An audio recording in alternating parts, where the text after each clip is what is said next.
A world powered by the blockchain is being formed right in front of our eyes.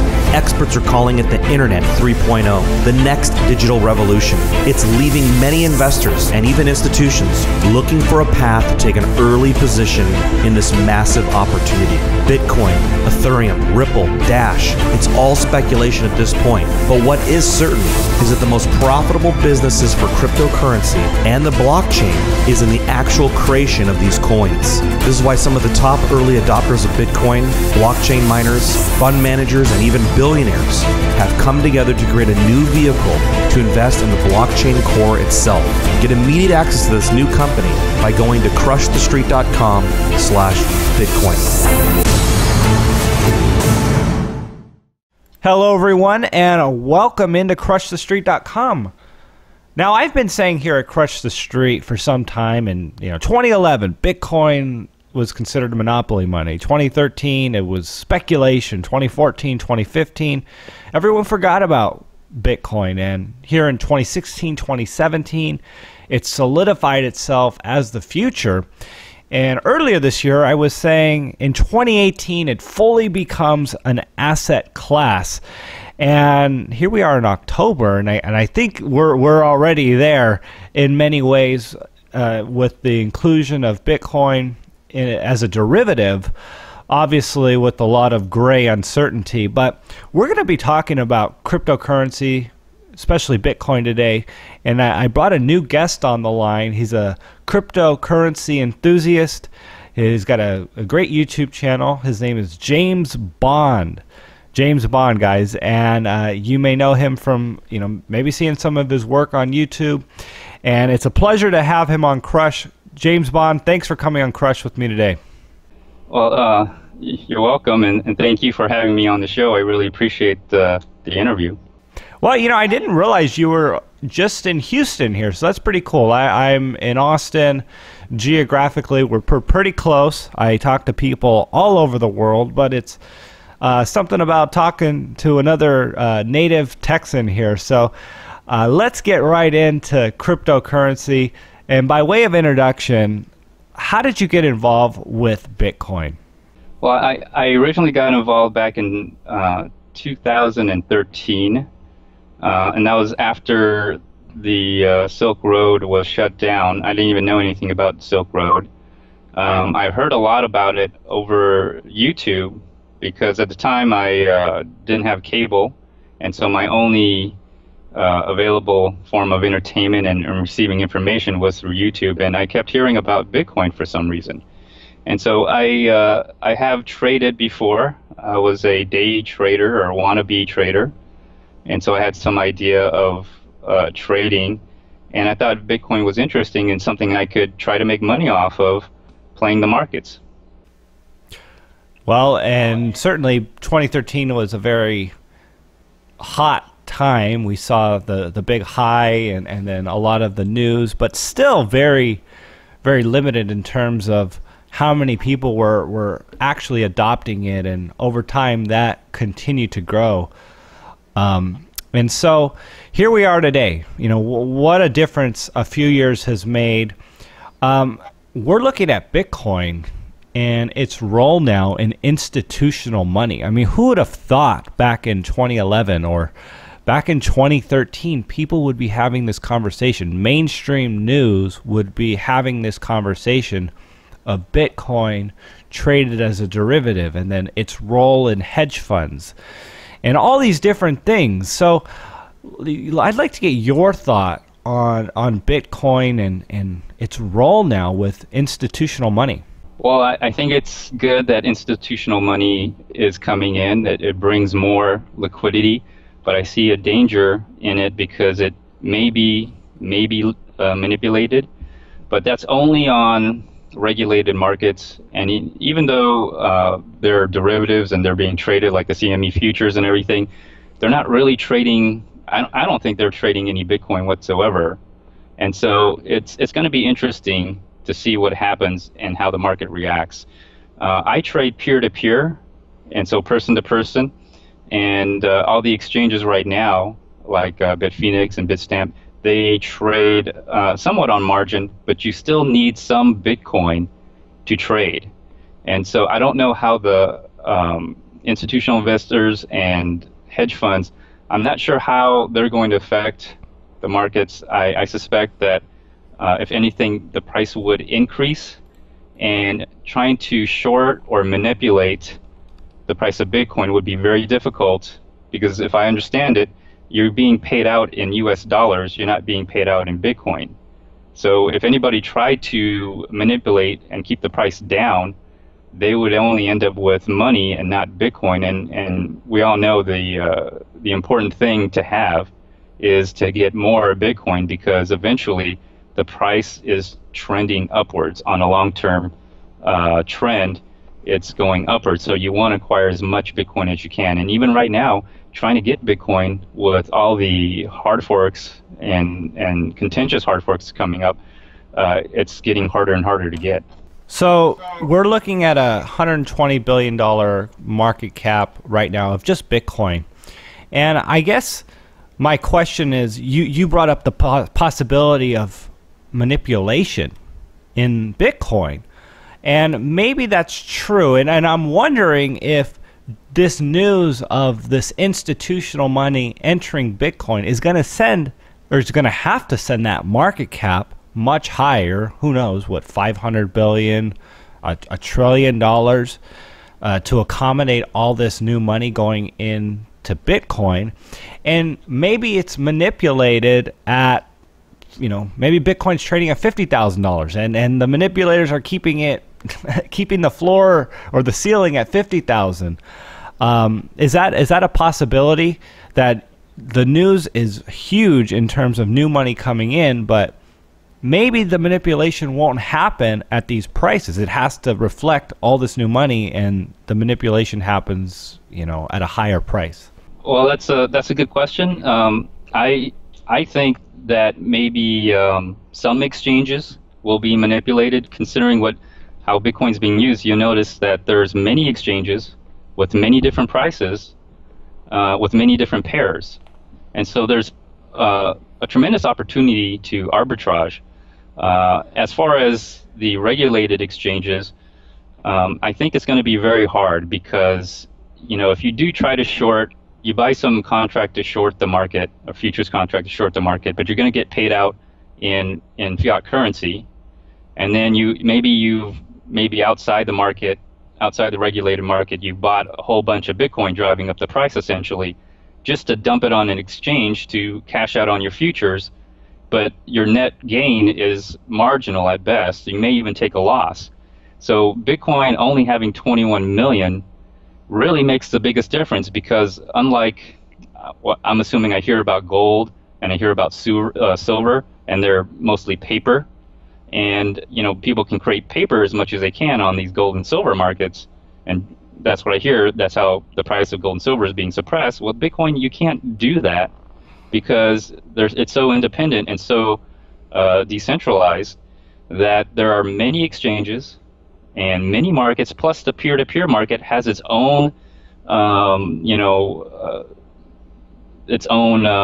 ecosystem.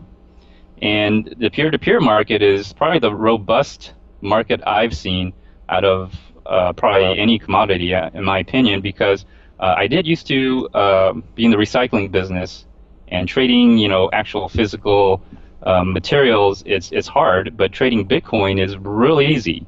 And to trade, back and forth into different commodities, even cash, buying in, buying out, is much easier with Bitcoin than anything else.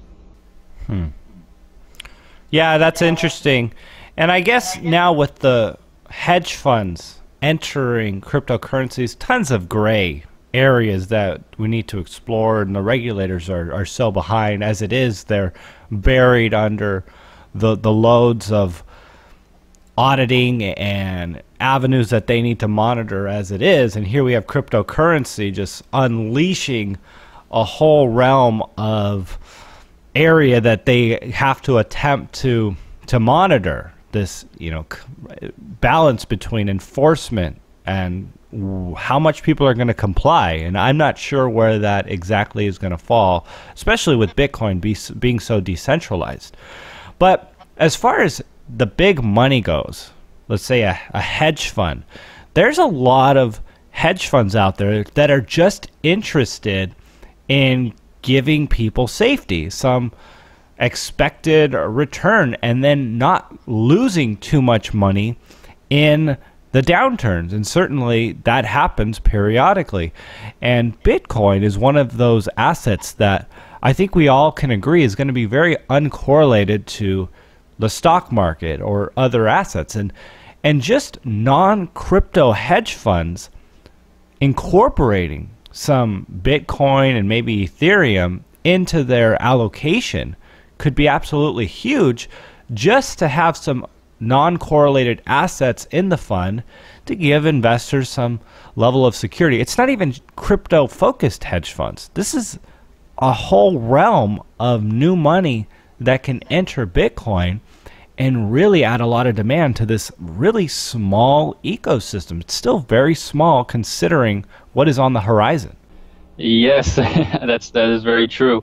I do think that institutional investors or hedge funds that get into this, it's going to drive the price up. My experience, since I've been involved since 2013, and I came in right before the boom when Bitcoin price spiked up to $1,200, and I rode out the bear market as well. And the bear market was probably the best thing that's happened to me anyway, because that allowed me to acquire more Bitcoin.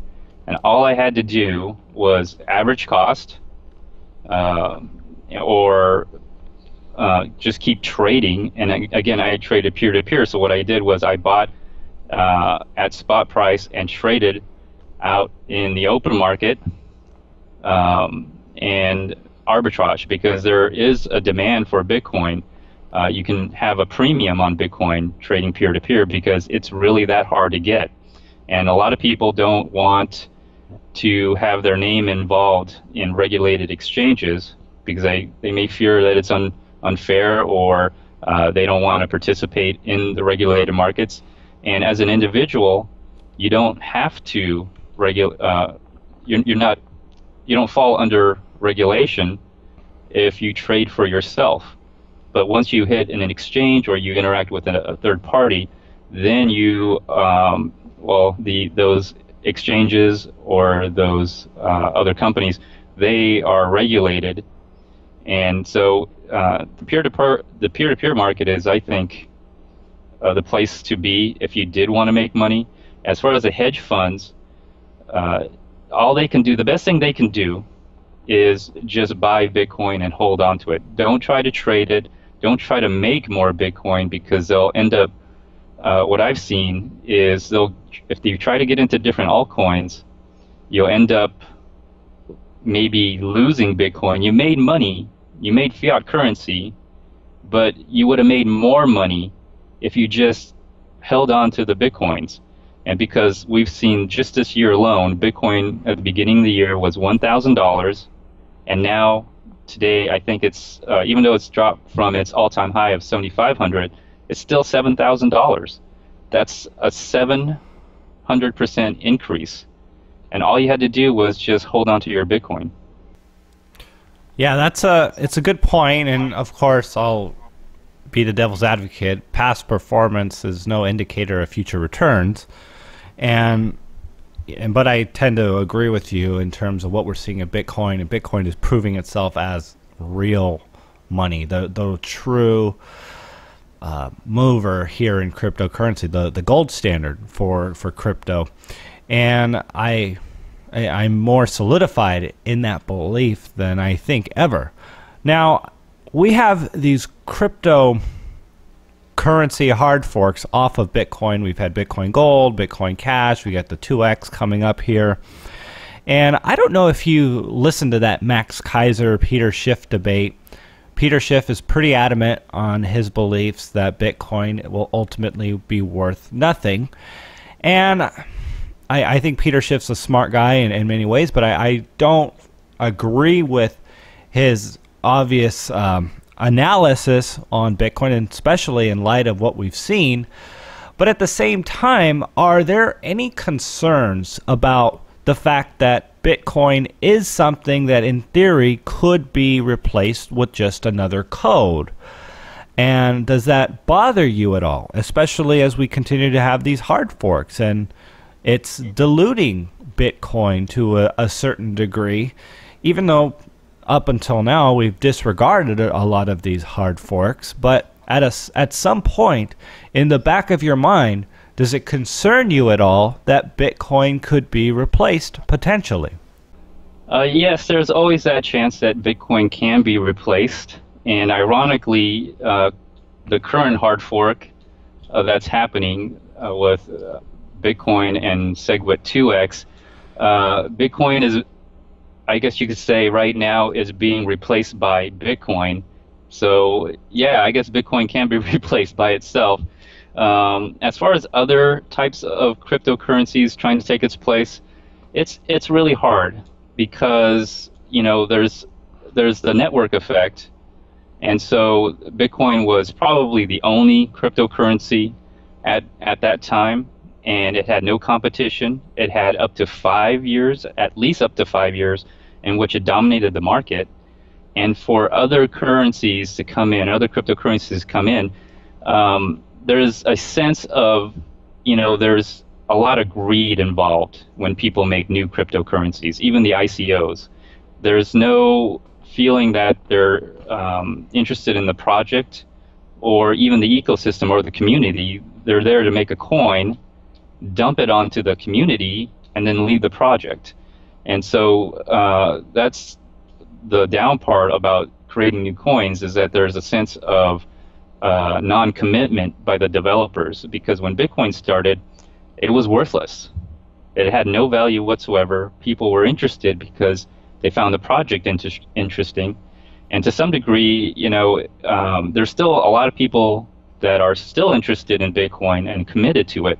But also, it's unfortunately attracted a lot of people who have, in my opinion, maybe a little too greedy, and they've benefited from the tremendous wealth that they've acquired, and now it's splitting the community.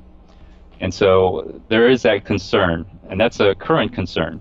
As far as in the future, whether Bitcoin will be worth anything, I do believe eventually Bitcoin will be worth nothing, if you believe it or not. But the point is, what I'm trying to say is, it'll only be worth nothing because we'll get to a point where I believe where perhaps money may not be so important as we think it is today. And that's why I think Bitcoin will be worthless one day in the very far distant future. Wow. That's a whole nother can of worms to explore. I'm not sure if the value of being able to transact will ever go away, or the value of being able to store your time, hundreds and thousands of hours of time somewhere in some reliable vehicle. I think that will always transcend time. But I do want to touch on the altcoin space and get your thoughts on that. And that is, I know there's a lot of greed, there's a lot of scams out there, and that's very true in the IPO, the equity world as well. But is this altcoin space, is this an on-ramp for technologies that we've yet to really fully explore, blockchain applications? And again, not competitors to Bitcoin as money, but blockchain for the application of just so many different things, data security and platforms to share content creation. Steam it, for instance. You don't necessarily need to treat Steam as your wealth storage vehicle, but it's kind of cool to incentivize people to create content on there. And there's competing versions of that all around. So I guess what are your thoughts on these alternative ICOs and their potential for being on-ramps to just technologies that are changing the current world we live in? Well, as far as ICOs, like Ethereum or ICOs that are used to raise money off the Ethereum blockchain, right now, in my opinion, there's only two types of ICOs that are going to happen from this point on. So there's going to be the exit ICO, where the whole purpose of the ICO is just to take your money and then leave, and just dump the project onto the community. And that's going to probably be happening more often now that the SEC may get involved, and as well as the CFTC, as far as regulating these markets. The other type of ICO is going to be a charity ICO. Basically, the purpose of these tokenized tokens off the Ethereum blockchain and other blockchains that are similar to Ethereum, where you can tokenize coins and raise money, crowdfund, is basically for donations. Donations. You're donating to a project, an experiment, or to an individual or company to create some kind of platform. Now, whether these tokens are going to be used or not, that's questionable. It's very risky. I wouldn't expect that many platforms to offer these tokens on exchanges, because then that would make them a security, and there's regulation coming down, and I'd be very careful for investors that get involved. There are, however, ICOs that are trying to follow regulations, and they will only offer it to non-U.S. Apparently, they're trying to offer it to non-U.S. citizens, but if they ever do and get into regulation, they'll offer it to U.S. citizens, but it'll be accredited investors. It won't be, your plumbers and your day traders. So those are the markets that are coming. My view is not very bright on those markets right now, just because of looming regulations that are coming on.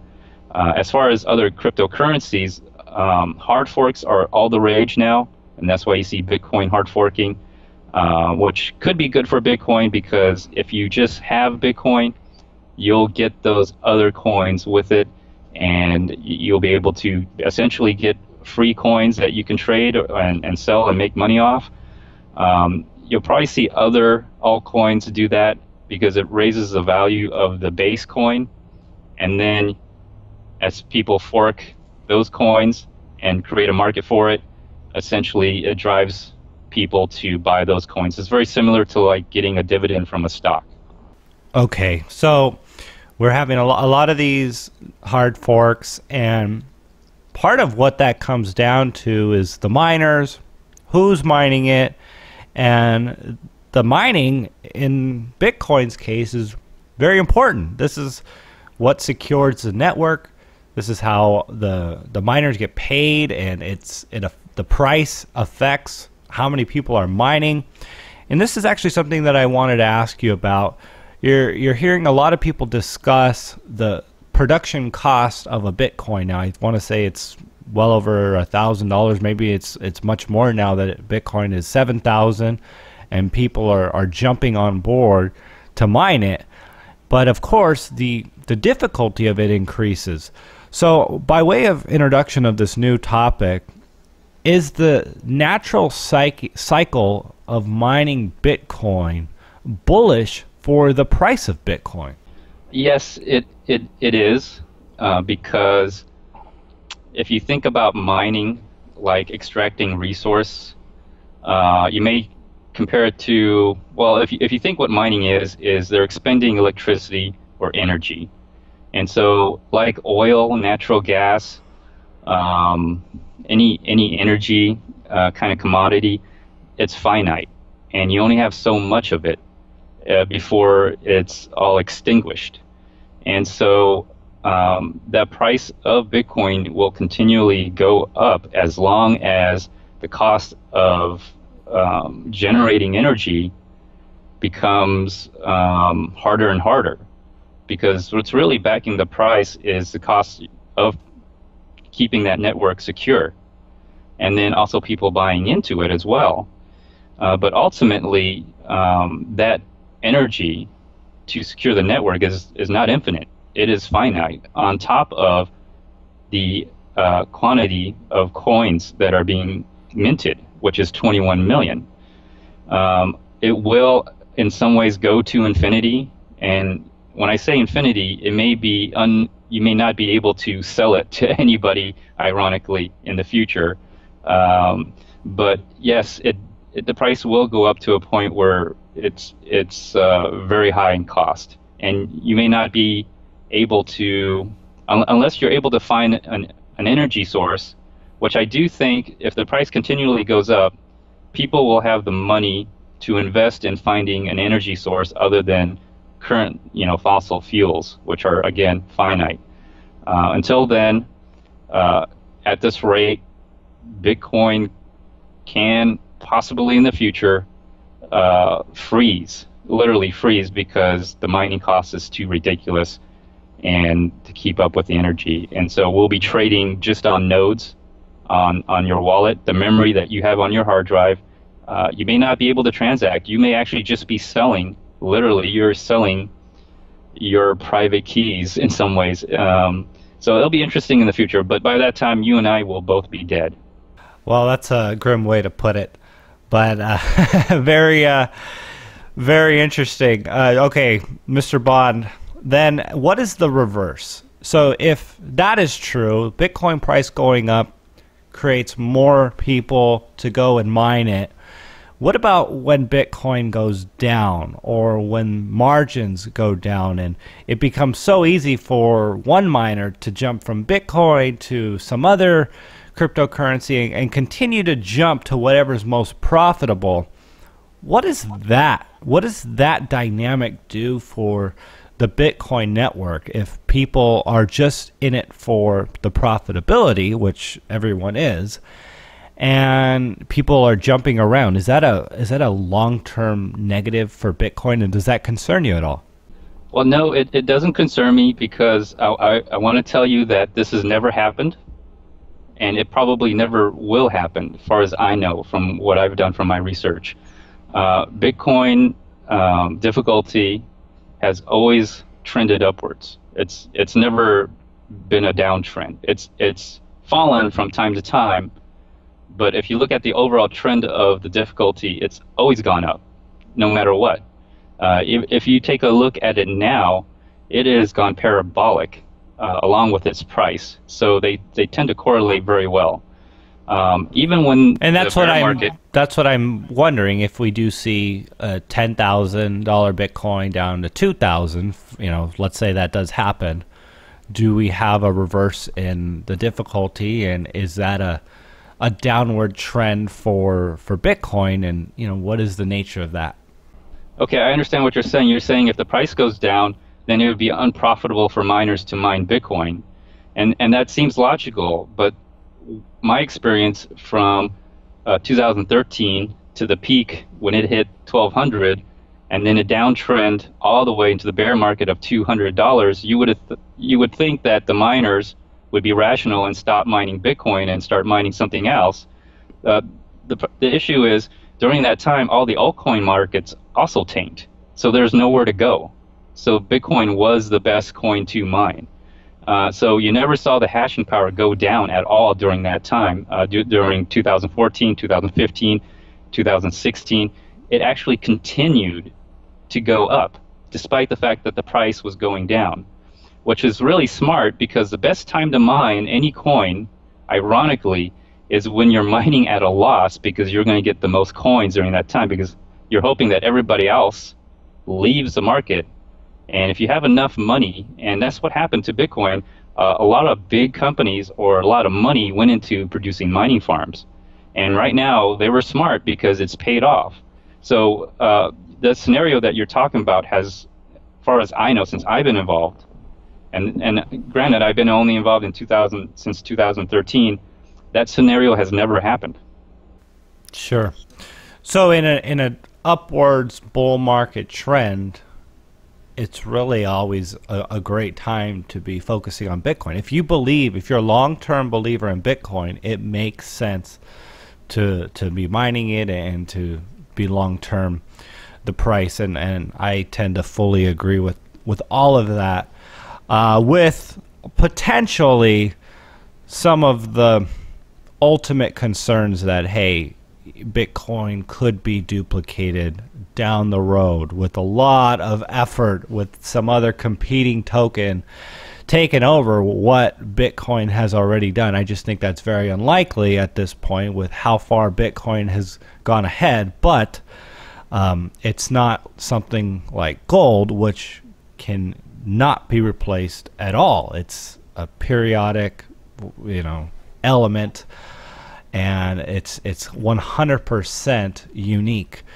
And I do see that argument for people out there who are calling Bitcoin tulip mania and all these different things. I don't agree with that at all, but I do see that the extreme argument in terms of the concern over it, but I think a lot of these people are missing out on why Bitcoin has provided such a value to the world, and the price has certainly reflected that.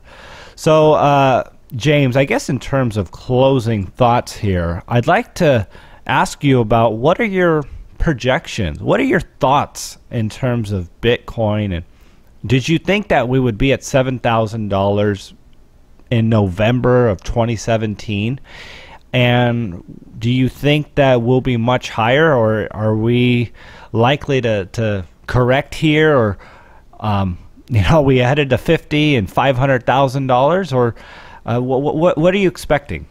Well, my short-term target price for a Bitcoin is 10,000, somewhere around 10,000, and I know we're leading close to the hard fork, and the reason is because of the hard fork. A lot of people want their extra coin, and from past hard forks with Bitcoin Cash and recently with Bitcoin Gold, that's what we've seen. We've seen the price of Bitcoin going up because people are buying in to basically cash in on those dividends, so to speak. They're not really dividends, but you're basically getting a fork coin, making a new chain, and then a market's being created for that particular coin.